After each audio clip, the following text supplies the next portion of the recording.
예수께서 이르시되 돌을 옮겨 놓으라 하시니 그 죽은 자의 누이 마르다가 이르되 주여 죽은 지가 나흘이 되었음에 벌써 냄새가 나나이다. 예수께서 이르시되 내 말이 내가 믿으면 하나님의 영광을 보리라 하지 아니하였느냐 하시니 돌을 옮겨 놓으니 예수께서 눈을 들어 우러러 보시고 이르시되 아버지여 내 말을 들으신 것을 감사하나이다. 항상 내 말을 들으시는 줄을 내가 알았나이다. 그러나 이 말씀을 하옵는 것은 둘러선 무리를 위함이니 곧 아버지께서 나를 보내신 것은 그들로 믿게 하려 함이니이다. 이 말씀을 하시고 큰 소리로 나사로야 나오라 부르시니 죽은 자가 수족을 배로 동인 채로 나오는데 그 얼굴은 수건에 쌓였더라. 예수께서 이르시되 풀어 놓아 다니게 하라 하시니라. 아멘.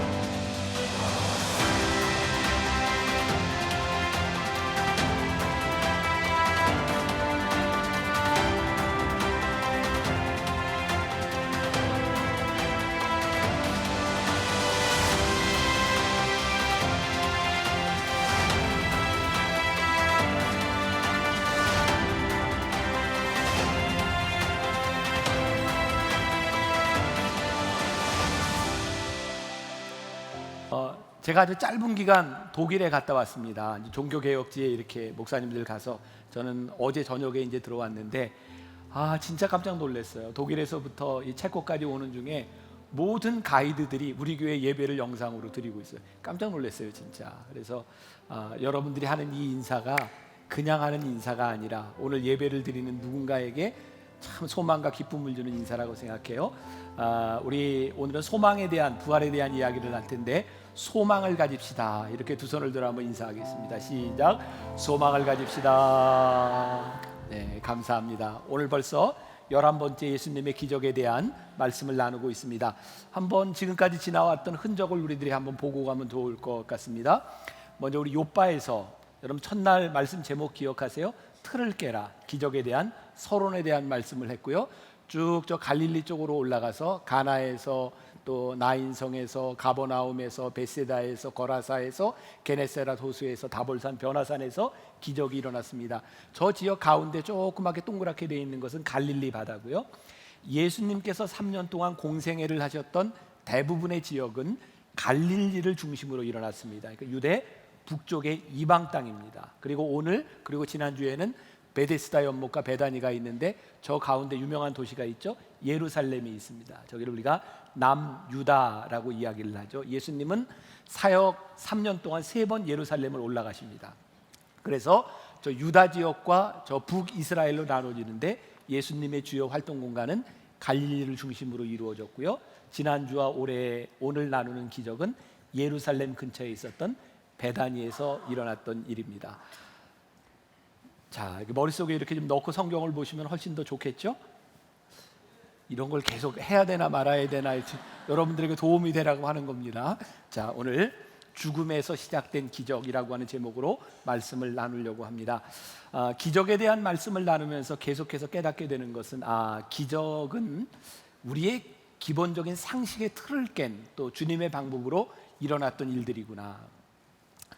지난 주간에 제가 이제 독일에 있는데 종교개혁 500주년이거든요. 올해가 말틴 루터가 임종을 했던 임종 그 하우스 그 기념관이 있었어요.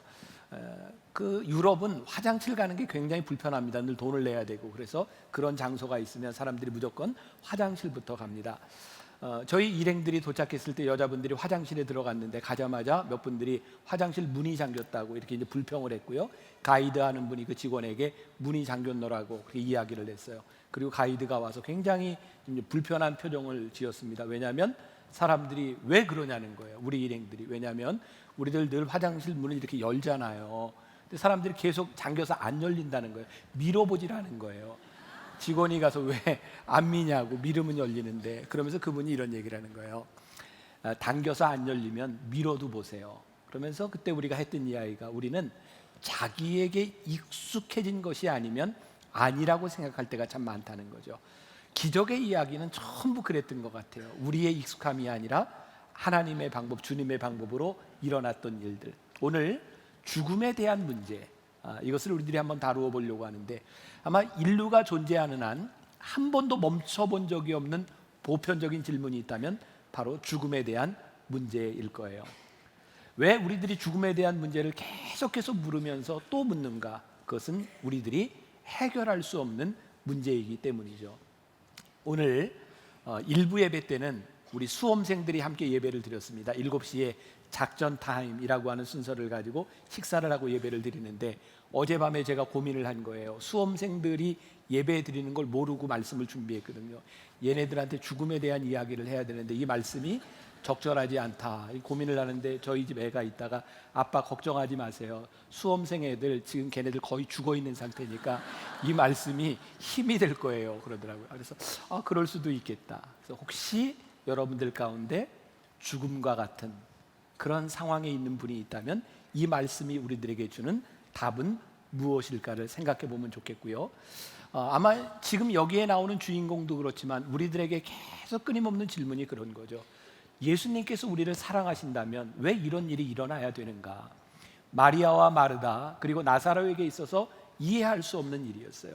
주님께서 우리를 사랑하시는데, 그리고 다른 사람들이 볼 때도 예수님이 사랑하시는 이들에게 왜 이런 일이 일어났냐는 거예요. 36절 37절에 보니까 이에 유대인들이 말하되 보라 그를 얼마나 사랑하셨는가 하며 그중 어떤 이는 말하되 맹인의 눈을 뜨게 한 이 사람이 그 사람은 죽지 않게 할 수 없었더냐 하더라. 어쩌면 우리들 가운데 이런 의문을 가지고 있는 사람이 있을지도 몰라요. 이 보편적인 죽음의 문제는 두 가지를 통해서 경험이 되죠. 타자를 통해서 경험이 되던가 우리 자신들을 통해서 경험하게 됩니다. 타자를 통해서 경험된다고 하는 것은 그런 것이죠. 예를 들면 3년 전에 우리 세월호와 같은 큰 사건을 보면서 참 안타깝구나, 어떻게 저런 일이 일어났을까. 대신 우리들이 죽음을 경험합니다. 또 아마 강남역 10번 출구였던 거예요. 한 여자 청년이 무참하게 살해됐던 것들을 보면서 어떻게 저런 일이 일어날 수 있나, 큰 아픔으로 느껴지지만 그 순간에 지나지 않죠. 우리의 일이 아닙니다. 교회에서 우리가 신앙생활을 하면서 참 많은 부고를 접하게 됩니다. 그래서 몇 번씩 신방을 가죠. 저도 이렇게 이제 조문을 가면 검은 양복을 입고 검은 넥타이를 메고 유족들을 조문하고 식당으로 갑니다. 대개 코스들이 그렇죠. 그게 식당에 가면 참 신기한 거예요.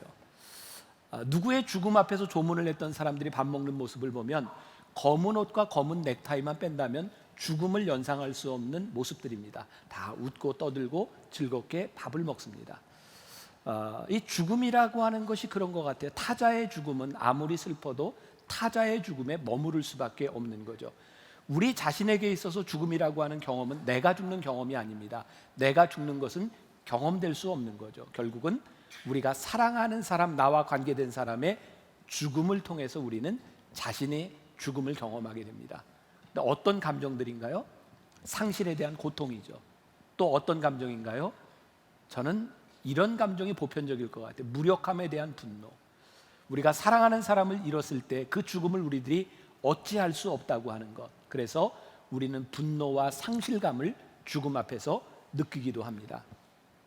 죽음을 우리들이 다룰 수 있는, 우리들의 영역을 떠난 문제라고 한다면 결국 죽음을 대하는 우리의 태도는 어떠해야 되는가, 그것이 오늘 부활의 이 죽은 자를 살리신 사건을 통해서 우리들에게 말씀하고 있는 것 같아요. 수년 전 우리 크리스찬들에게는 많이 회자됐던 우리 한국의 지성이라고 불리우는 이어령 씨의 딸 이민아 목사님의 죽음을 우리들이 알고 있습니다. 여기 사진이 나와 있네요.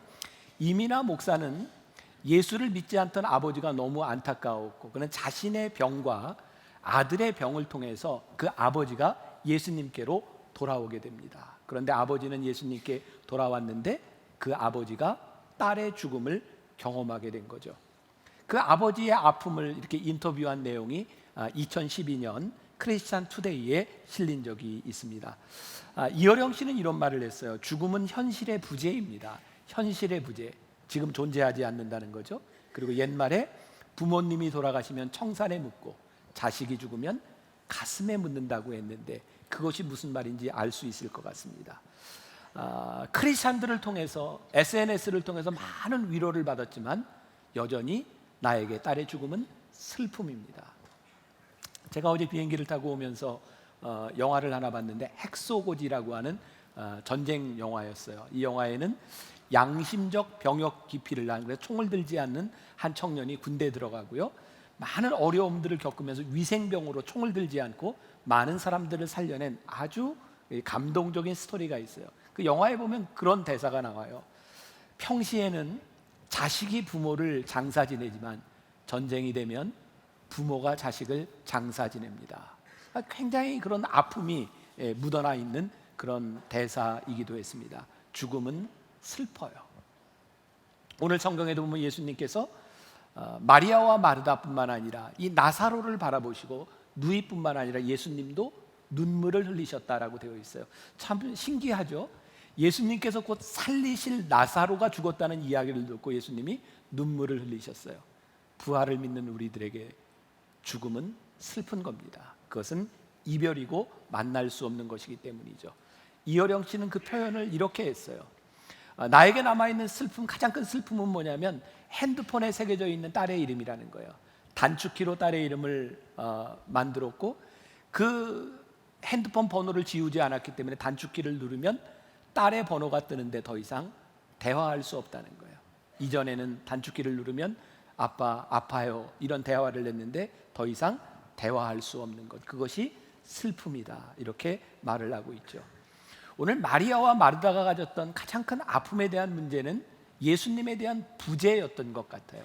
예수님이 안 계신 것 때문에 슬펐어요. 계속해서 나오는 말씀이죠. 21절과 22절 우리가 본문에서 읽지는 않았는데, 마르다가 예수께 여짜오되 주께서 여기 계셨더라면 내 오라비가 죽지 아니하였겠나이다. 그러나 나는 이제라도 주께서 무엇이든지 주님 하나님께 구하시는 것을 하나님이 주실 줄을 아나이다. 자, 이게 마리아와 마르다만의 문제인가요? 우리들도 신앙생활에서 그런 고백을 하지 않아요? 하나님이 정말 살아계시다면, 하나님이 우리 가운데 함께 하셨다면 어떻게 나에게 이런 일이 일어날 수 있겠습니까? 그래서 우리들이 하나님이 계시지 않은 것 때문에 일어난 것처럼 느끼는 일들이 있는 거죠. 또 이 나사로의 이야기를 들으며 많은 교인들이 그런 기도를 했던 것 같아요. 나사로를 살리셨던 하나님, 내 남편 살려주세요. 내 아내 살려주세요. 우리 부모님 살려주세요. 오늘 말씀의 포인트는 거기에 있지 않습니다. 오늘 중요한 이야기, 먼저 결론부터 이야기하자면, 많은 그리스도인들이 이 나사로의 이야기를 들으며 나사로를 살린 것처럼 지금 이 죽음을 살려주세요라고 기도한다면 말씀의 포인트에서 벗어나 있다.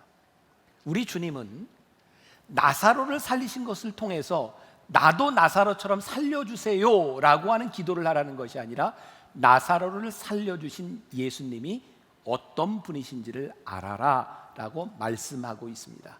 오늘 우리의 기도의 포인트와 말씀의 포인트를 우리들이 바로 알아야 되는 거죠. 마리아가 마르다가 이야기합니다. 이제라도 주께서 무엇이든지 할 수 있다고 저는 믿습니다. 여기에서 무엇이든지 할 수 있다고 하는 것은 무엇일까요? 병든 우리 오라비를 살려주실 수 있다고 믿습니다. 예수님은 나사로의 죽음을 통하여 하나님의 영광이 나타나기를 원한다라고 말씀하시는데, 마르다는 주께서 원하시면 무엇이든지 할 수 있는데 그것이 뭐냐면 자기가 원하는 일인 거예요. 여러분들 보세요. 우리는 늘 이 기적 앞에서, 하나님 앞에서 우리는 기도하면서 하나님의 영광을 위해서라고 말을 하지만 우리는 끊임없이 우리들이 원하는 것을 이야기합니다. 죽음, 우리들이 컨트롤할 수 없습니다. 우리들이 어찌할 수 없는 거예요. 그런데 죽음 앞에서 우리는 늘 우리가 원하는 것만을 이야기합니다. 오늘 이 죽음은 우리들에게 무엇을 이야기하는가? 예수님께서 이 죽음을 통해서 우리들이 무엇을 이야기하고 싶어 하시는가? 예수님이 마리아와 마르다에게 계속해서 얘기를 하고 계시는데, 마리아와 마르다는 예수님이 말씀하시는 걸 이해하지 못합니다. 자, 23절과 24절 보세요. 예수께서 이르시되 내 오라비가 다시 살아나리라. 마르다가 이르되 마지막 날 부활 때에는 다시 살아날 줄을 내가 아나이다. 이 말씀을 우리들이 상상력을 가지고 보세요. 지금 마르다의 마음이 어떤 마음인가요? 불편한 거예요. 결국은 예수님 늦게 오셨다는 거예요. 예수님 제가 믿는데 예수님 조금만 일찍 오셨더라면 우리의 오라비 죽지 않을 수 있는데, 예수님이 살아나리라 하는데, 예수님 제가 믿는데 부활 때 살아나겠죠. 근데 계속해서 원망이 묻어 있는 거예요. 그럼 참 신기해요. 우리들의 마음 가운데요, 우리들이 원하는 것이 한번 딱 자리 잡잖아요. 그러면 하나님의 말씀이 별로 들어오지 않습니다. 우리는 우리가 원하는 것이 이루어질 때까지 하나님이 뭐라고 말씀하시든 우리는 계속해서 우리의 요구만을 할 뿐입니다. 자, 여러분들 주변에 일어났던 많은 죽음들을 생각해 보세요.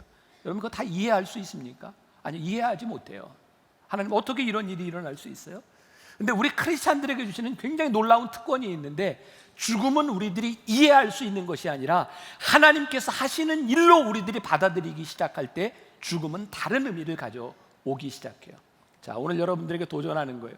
여러분들이 이해할 수 없었던 수많은 일들 가운데서 하나님이 우리들에게 수용하도록 받아들이시도록 하는 것이 무엇인가? 그래서 오늘 갈등이죠.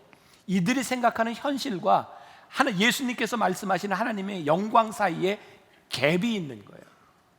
자, 오늘 읽었던 우리들의 말씀을 제가 38절부터 다시 한번 봉독해 드립니다. 이에 예수께서 다시 속으로 비통히 여기시며 무덤에 가시니 무덤이 굴이라 돌로 막았거늘 예수께서 이르시되 돌을 옮겨 놓으라 하시니 그 죽은 자의 누이 마르다가 이르되 주여 죽은 지가 나흘이 되었음에 벌써 냄새가 나나이다. 예수께서 이르시되 내 말이 내가 믿으면 하나님의 영광을 보리라 하지 아니하였느냐 하시니 돌을 옮겨 놓으니 예수께서 눈을 들어 우러러 보시고 이르시되 아버지여 내 말을 들으신 것을 감사하나이다. 항상 내 말을 들으신 줄을 내가 알았나이다. 그러나 이 말씀하옵는 것은, 그 다음이 중요해요. 누구를 위함이니? 둘러선 무리를 위함이니 곧 아버지께서 나를 보내신 것을 그들로 믿게 하려 함이니이다. 자, 오늘 나사로를 살리신 것이 누구를 위함이에요? 둘러선 무리를 위함이다. 나사로를 위한 것이 아닙니다. 나사로는 살리셨으나 또 죽습니다. 이건 별 의미가 없는 일이에요. 오늘 예수님께서 나사로를 살리신 일은 죽은 나사로를 살리신 것을 바라보며 둘러선 무리들이 예수님이 누구이신지를 믿도록 하기 위해서 나사로를 살리셨다. 예수님께서 돌을 옮겨 놓으라라고 말씀하시고 나사로를 살리신 것은 절망 가운데 있는 사람에게 소망의 문을 열어주신 거예요. 단순히 나사로가 살아난 것에 대한 문제가 아니라 절망 가운데 빠져있던 사람들에게 예수님이 누구이신지를 보여주시는 거예요. 내가 믿으면 영광을 보리라. 그리고 예수님께서 감사의 기도를 하셨는데, 이 기도는, 이 기적의 목적은 이것을 보는 사람들을 위하여 예수님께서 기적을 행하시고 있다는 거예요. 인간들이 절망을 느낄 때 예수님은 그 절망 가운데서 하나님의 영광을 보게 하셨고, 지금 인간들이 바라는 것이 나사로의 치유의 기적이었다면 예수님께서 보여주시려고 하는 것은 부활의 기적을 사람들에게 보여주시기 위함이었어요. 근데 사람들은 왜 이 예수님의 말씀을 이해하지 못할까요? 우리들은 늘 시간과 공간의 개념 속에서 생각하죠. 그래서 마리아와 마르다는 계속 예수님 늦으셨다는 거예요. 시간이 안 맞는다는 거죠.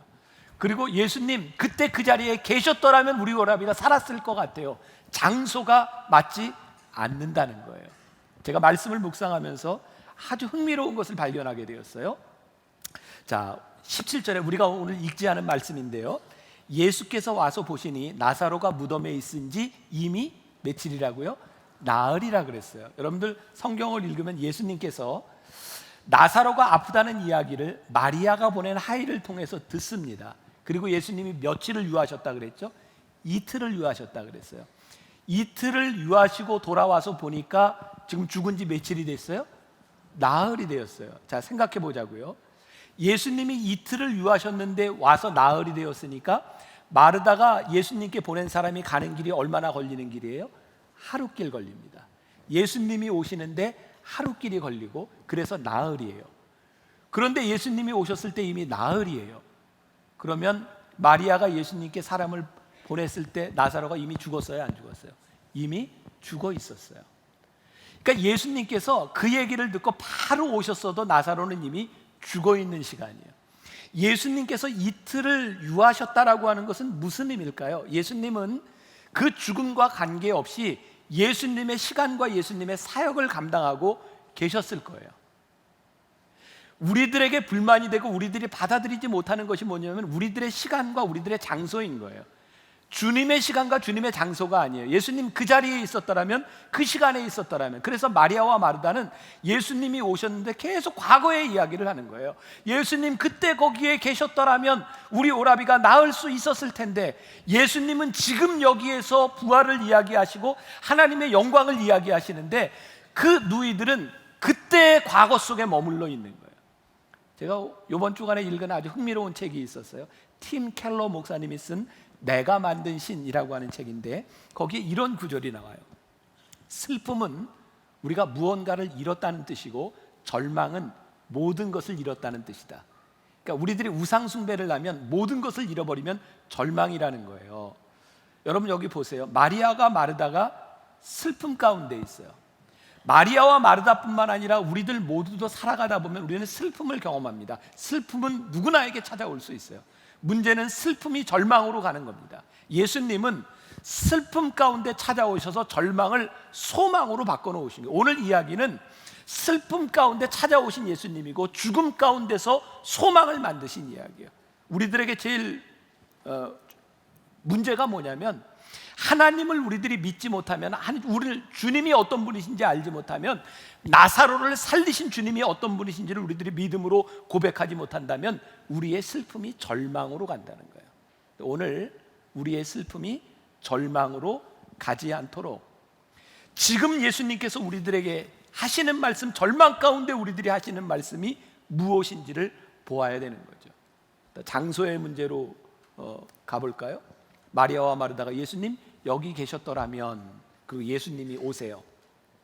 마리아와 마르다가 예수님을 맞으러 나갑니다. 사람들은 슬퍼할 마리아와 마르다를 위로하기 위해서 나사로의 집에 있어요. 예수님이 오신다는 이야기를 듣고 마리아와 마르다가 갔을 때 사람들은 어떻게 생각하냐면 그들이 무덤으로 가나 보다라고 생각을 하죠. 근데 예수님이 아직 무덤으로 가시기 전이에요. 마르다가 맞으러 나왔을 때, 마리아가 맞으러 나왔을 때 예수님께서 말씀하세요. 내 오라비 나사로가 살리라.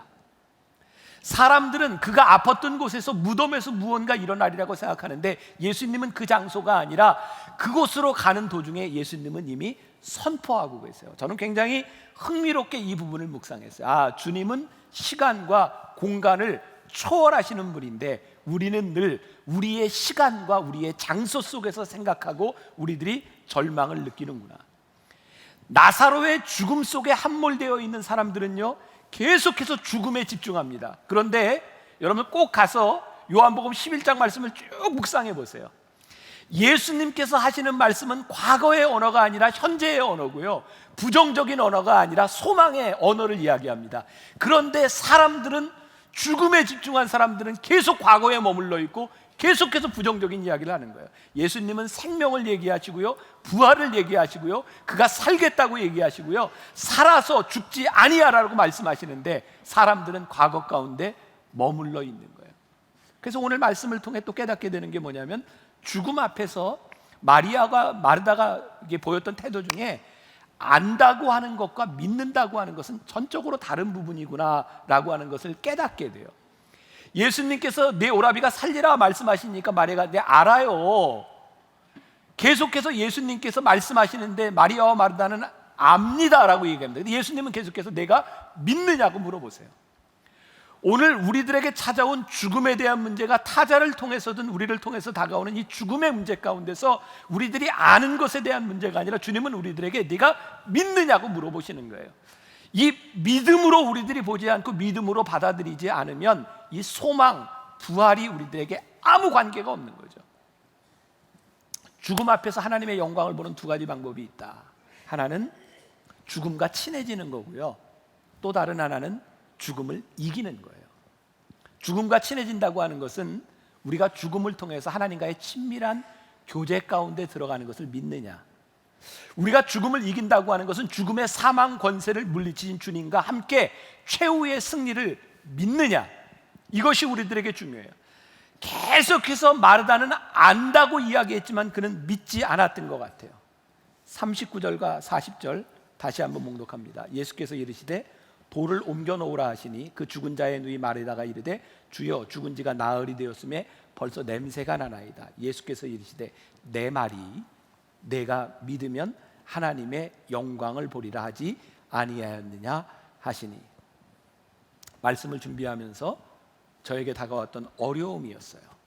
뭐냐면 내가 믿는 것은 뭐지? 우리가 그렇게 많이 듣고 배웠고 성경도 읽었는데 기적이 일어나지 않는 것, 그것은 우리의 믿음이 부족하기 때문인가? 내가 믿느냐라고 말씀하시는데 우리가 믿지 않는 것인가? 근데 성경을 보세요. 예수님이 모든 환자를 고치시지 않았고 모든 죽은 자를 살리시지 않았어요. 왠지 아세요? 인간은 아픈 존재고 죽는 존재입니다. 인간이 죽는 것이 당연하고 아픈 것이 당연합니다. 그러면 예수님은 왜 고치시고 누군가는 왜 살려주셨을까요? 그 살리심을 통해서 그 살리시는 분이 누구신지를 너희들이 알라는 거죠. 중요한 것은요, 우리들이 예수님이 누군가를 고치기로 결심하시고 누군가를 살리시기로 결심한 것들은 우리의 소원이 아니라 주님이 하시는 주님의 의지였다는 거예요. 우리는 늘 나의 소원을 믿는 것이 아니라 주께서 행하시는 일을 믿어야 된다는 거예요. 근데 우리들이 우리의 소원을 믿기 시작할 때 하나님의 부재를 경험해요. 근데 하나님은 하시는 일을 통하여 우리들이 하나님이 누구이신지를 보기를 원하세요. 하나님께서 이 일을 통하여 영광을 받으시기를 원하시고 우리들에게 소망을 주기를 원하신다고 하는 것이 무슨 말일까? 제가 이제 설명을 합니다. 지금까지는 좀 추상적이었을지 몰라요. 제가 몇 년 전에, 여러분들 혹시 우리나라의 복음주의 사인방이라고 하는 목사님을 아시죠? 누구누구 이야기하죠. 돌아가신 하영조 목사님, 또 오카는 목사님, 두 분은 살아계시죠. 이동원 목사님, 그리고 홍정길 목사님, 네 분을 가리켜서 복음주의 사인방이라고 이야기해요. 아마 80년대, 90년대 한국교회에 가장 큰 영향력을 미쳤던 분이라고 생각해요. 하영조 목사님이 돌아가신 일주기 때, 이미 오카는 목사님은 돌아가셨고요, 제가 그 일주기를 기념해서 이동원 목사님, 홍정길 목사님과 함께 이렇게 좌담회를 한 적이 있어요. 제가 사회를 보고 방송에서 이렇게 좌담회를 했습니다. 제가 잊혀지지 않는 이야기인데, 그 이동원 목사님, 홍정길 목사님이 돌아가신 분들을 이렇게 추억하며 이런 이야기를 했어요. 그 오카는 목사님, 하영조 목사님, 그 두 분은 살아있을 때 굉장히 이렇게 시리어스하고 굉장히 일중심적인 사람이었노라고. 4시 어디 해외를 가거나 이렇게 보면 아침에 나올 때 두 사람은 늘 눈이 시뻘겋게 충혈돼서 나온다는 거예요. 보니까 밤새도록 고민하고 무슨 일을 그렇게 한다는 거예요. 그래서 두 분이 그렇게 생각했대요. 저 둘은 저렇게 살다 일찍 죽지, 근데 일찍 돌아가셨다는 거예요. 여러분, 이게 나쁜 의미로 이야기하는 거예요. 그 두 분은 아주 치열하게 사셨어요. 건강을 돌보기보다는 나에게 주어진 시간이 아깝다고 생각해서 열심히 사셨어요. 귀하죠. 그렇다고 이동원 목사님이나 홍정길 목사님 같은 분이 그냥 그렇게 허투게 사신 분 아니요. 하나님께서 주신 삶을 그 두 분들은 이렇게 즐기며, 즐긴다고 하는 것은 이렇게 논다 이런 의미가 아니에요. 주어진 생명을 가지고 잘 관리하며 지금까지도 사역을 하고 있어요. 죽음 앞에서 치열하게 살다 죽어간 분도 귀하고 하나님이 주신 생명을 가지고 열심히 살아가는 분도 저는 다 귀하다고 생각해요. 저에게 또 하나 잊혀지지 않는 게 있어요. 오카는 목사님 돌아가시고 아마 장례식 끝나고 그 어간이었던 것 같아요. 여러분 조용기 목사님 아시잖아요. 그분이 그 식사 자리에서 이런 얘기를 했어요. 오카는 목사님이 세상을 일찍 떠난 게 너무너무 가슴 아프고 안타깝다고. 그러면서 그 옥 목사에게 내가 그렇게 그 폐암으로 고생할 때 하나님께 기도하라고, 낫게 해달라고 기도하라고 했는데 그 사람 한 번도 하나님께 기도하지 않았다고.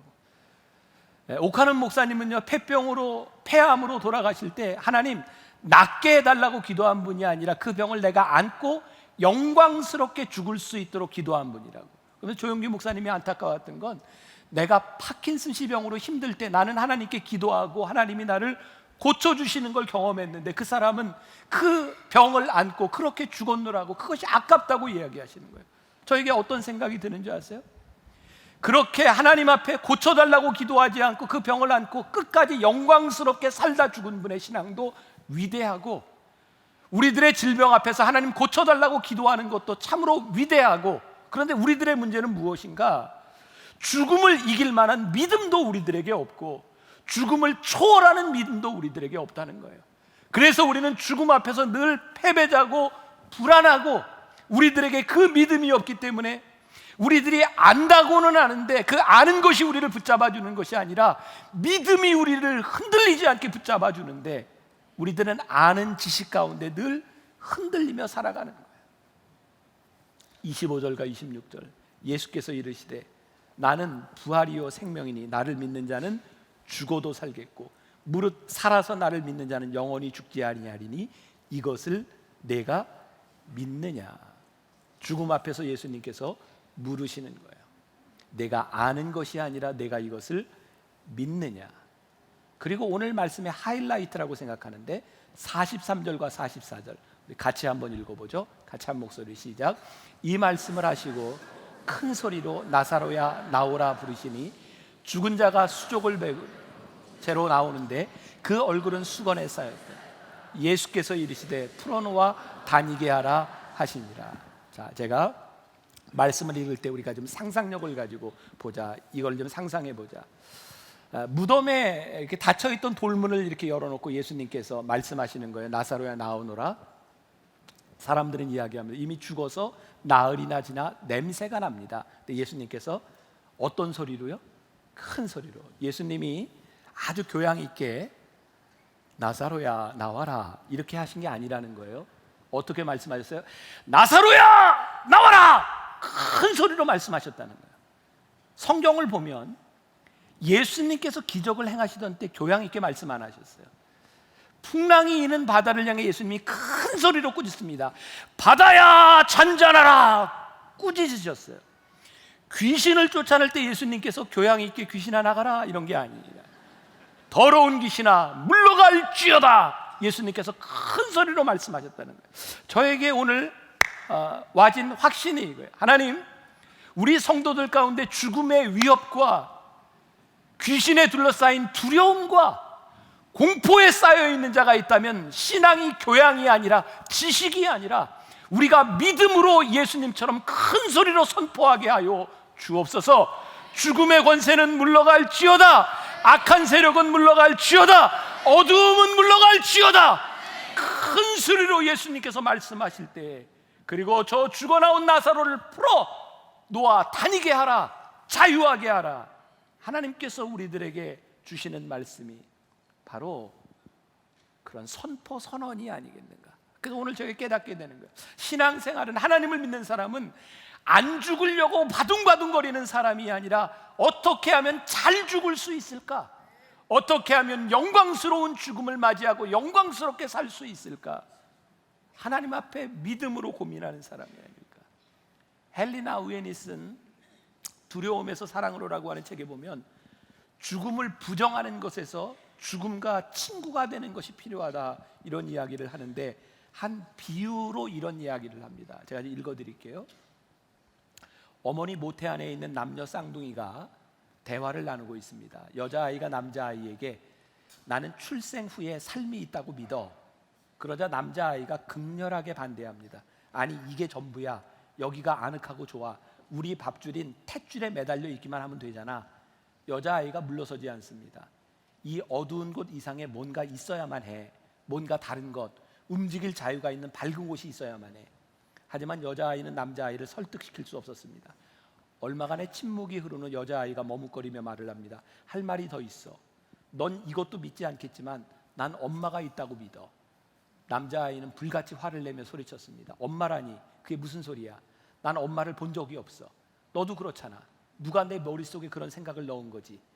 아까도 말했듯이 우리한테는 이곳이 전부야. 넌 왜 항상 그 이상을 원하니? 여기가 그다지 나쁜 데는 아니잖아. 필요한 거 다 있잖아. 그러니까 이걸로 만족하자. 한참을 지나 여자아이가 남자아이에게 다시 말을 합니다. 가끔씩 이 안이 꽉 조여오는 거 느껴지지 않아? 꽤 거북하기도 하고 어떤 때는 고통스럽기까지 하잖아. 남자아이가 대답합니다. 그래, 그게 뭐 어쨌다는 거야. 여자아이가 말합니다. 난 이 조여오는 것이 우리를 준비시키기 위해서라고 생각해. 여기보다 훨씬 아름다운 곳, 우리 엄마의 얼굴을 볼 수 있는 곳으로 갈 수 있도록 말이야. 넌 가슴이 설레지도 않니? 이야기를 읽으며 그런 생각을 했어요. 마치 우리가 어머니의 태 속에서 나오면 모든 것이 끝난다고 나가는 것이 두려움으로 느낀다면 죽음 앞에서 우리의 이생은 참 두려울 것 같아요. 하지만 이곳을 벗어나면 우리가 경험해 보지 않은 놀라운 세상과 우리가 보지 못했던 하나님의 얼굴을 영광스럽게 볼 수 있으리라고.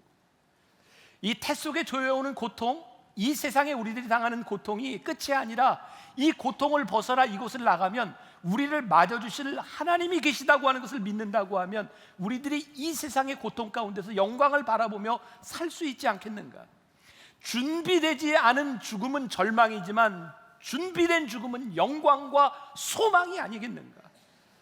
애써 우리들에게 다가오는 죽음을 생각하지 않고 살아가려고, 죽음을 회피하려고 하는 것이 아니라 죽음을 하나님 앞에서 경험하며 살아가는 것이, 독일의 신비주의자 야코프 베메가 이런 말을 했어요. 잘 들으셔야 돼요. 죽기 전에 미리 죽지 않은 자는 죽을 때 망한다. 죽기 전에 미리 죽지 않은 자는 죽을 때 망한다. 죽음을 준비하고 죽음을 살아가는 거죠. 왜 우리는 죽음 앞에서 그렇게 아쉽고 두렵고 후회가 많을까요? 아마 그런 것 같아요. 우리들에게 죄책감도 있고 내가 해결하지 못한 문제들, 이거 어떡하지? 우리가 끝이라고 생각하니까 후회와 용서하지 못한 것들, 두려움들이 우리들에게 오는 거예요. 근데 우리 주님께서 우리들에게 끊임없이 하시는 말씀에, 사랑하는 아들아, 사랑하는 딸아, 두려워하지 마. 너 안전해. 내가 너를 내 집으로 데려가는 거야. 나는 내게 속하였고 너는 나에게 속하였잖아. 내 앞에 많은 성도들도 이렇게 살았어. 그리고 그들이 그렇게 갔어. 그리고 하나님과의 교통이 이루어지는 거예요. 죽음 앞에서 우리들이 두려움이 아니라 충만한 하나님의 임재를 우리들이 경험하는 거예요. 죽음을 이기신 주님, 나사로를 살리신 주님을 바라보며 나사로가 살았다, 여기에 초점이 있는 것이 아니라 나사로를 살리신 주님께서 내가 살아서 믿으면 내가 영생을 보리라, 네가 부활을 하리라, 영원히 살리라 말씀하셨던 그 주님을 바라보며 우리들이 그 믿음을 가지고 가는 거예요. 하나님께 사랑받는 자로 확신하며 살아갈 때, 하나님 나라를 바라볼 때 우리들은 쉽게 유혹에 넘어가지 않을 거예요.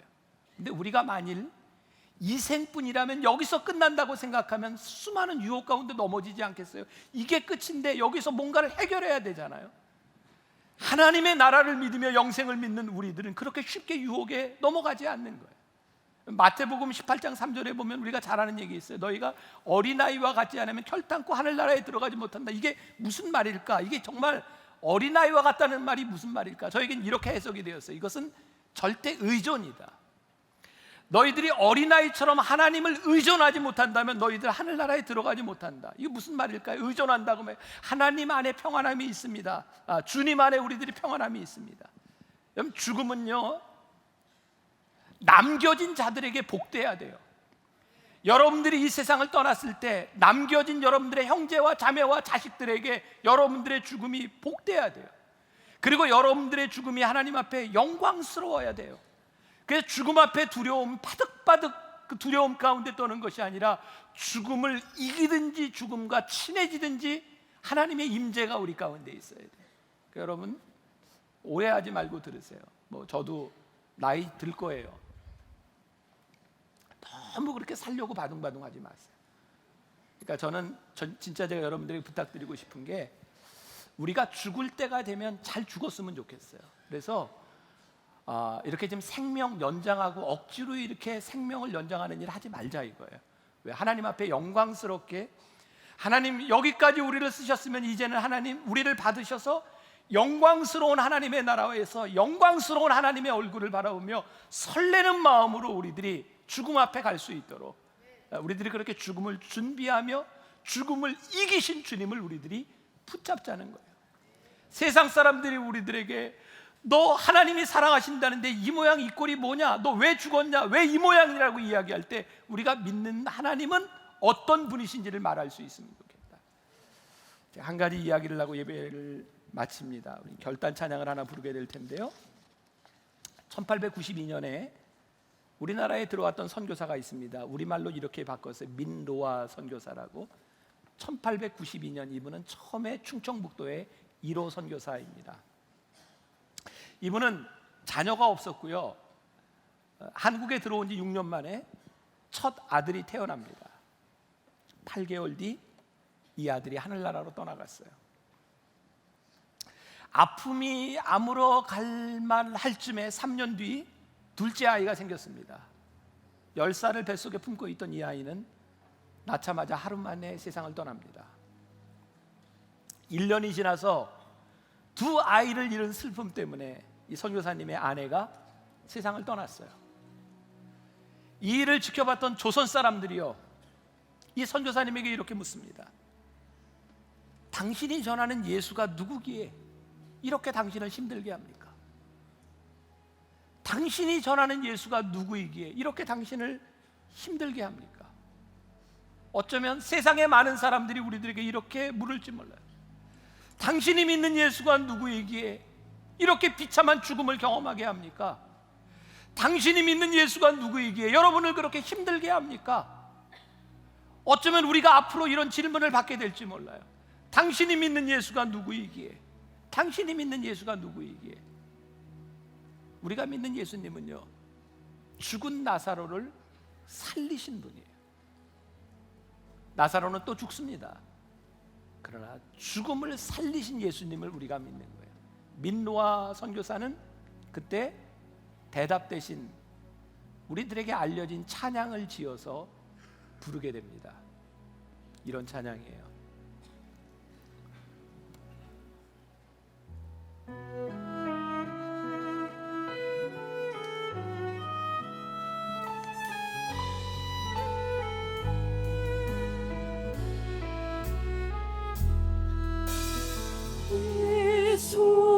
예수님은 누구신가?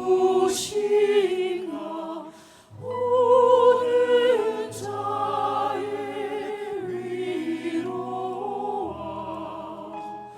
없는 자의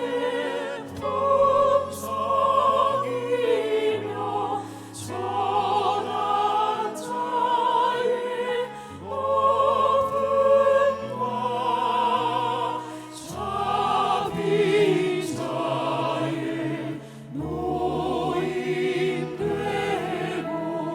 우리 이웃 되시. 예수님은 누구신가? 예수님은 누구신가? 약한 자의 강함과 능먼 자의 빛이시며 병든 자의 고침과 죽은 자의 부활되고 우리 생명 되시. 예수님은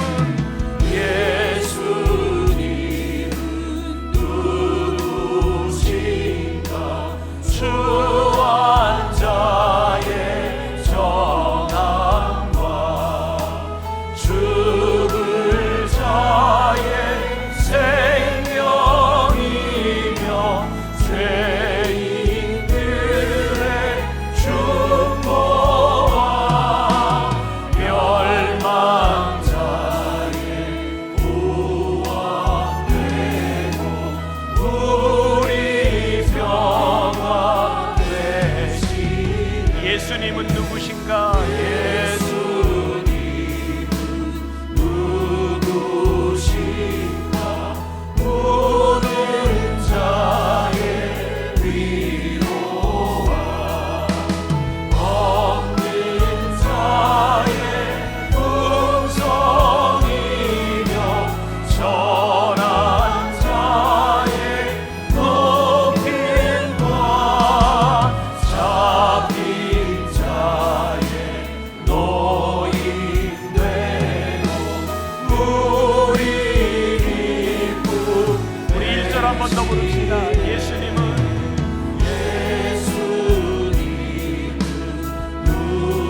누구신가?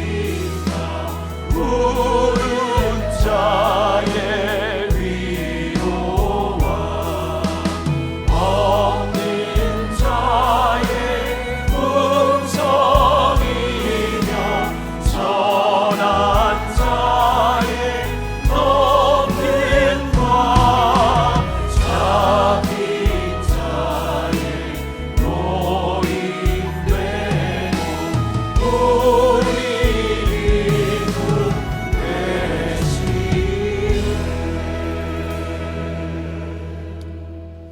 예수님은 누구신가?